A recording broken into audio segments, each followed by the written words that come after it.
আজকে চলে এলাম লাভপুর থেকে বাড়ি। রাইকে দেখো এখানে কি অবস্থা। বৌদির রান্না চাপানো হয়ে গেছে, সবজি কাটাও হয়ে গেছে, এক্সপার্ট মানুষ। দাদা গাড়ি বের করছিল, আমাকে কিন্তু বলেছিল ভিডিওতে আমার মুখ দেখাবি না, তবুও আমি কথা শুনিনি। দেখো এটা ফুল্লরা মন্দিরের গেট। এখানে ভক্তদের জন্য জলছত্রের আয়োজন করা হয়েছিল। এটাও আরেকটা জায়গা যেখানে ভক্তদের জন্য জলছত্রের আয়োজন করা হয়েছে। আর কালকে যেহেতু শ্রাবণ মাসের শেষ সোমবার, সেজন্য বাবার ভক্তরা বাঁক কাঁধে নিয়ে জল নিয়ে যাচ্ছে বাবার মাথায় জল ঢালতে। জানি না ওনারা কোথা থেকে জল নিয়ে আসছেন। যদি উদ্যানপুর থেকে হয়ে থাকে তাহলে কিন্তু ডিস্টেন্সটা অনেকটাই। পুরোটাই বাবা মহাদেবের প্রতি ভক্তি আর ভালোবাসা। বাবা মহাদেবের আশীর্বাদ আর মনের জোর থাকলে জীবনের সমস্ত কিছুই জয় করা সম্ভব। আর আজকে আমি লাভপুর থেকে যাচ্ছি আমার বাবার বাড়ি, আর আমার হাজব্যান্ডও যাচ্ছে ওর বাবার বাড়ি, মানে দুজন যাচ্ছি আমরা দুদিকে। পরে আমরা কোমরপুর পৌঁছে গেলাম। এখানে ফলের দোকানে একটু ফল কিনে নিচ্ছিলাম, কারণ কালকে পঞ্চমী আছে আর কালকে সোমবার পুজো দিতে হবে, সেই জন্য।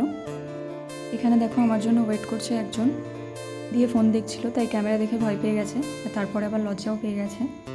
কোমরপুর থেকে আসার রাস্তায় আমরা আকন্দ ফুল তুলে নিয়েছিলাম কালকে পুজোর জন্য।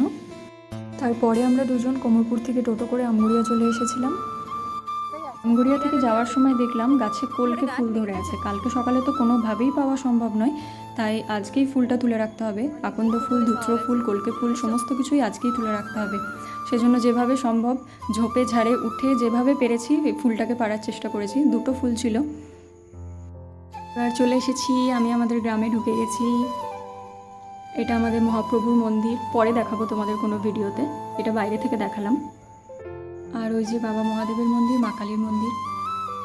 ওই যে আমাদের বাড়ি। আমরা টোটো থেকে নেমে পড়লাম, এবার আমি আমার বাড়ি ঢুকছি।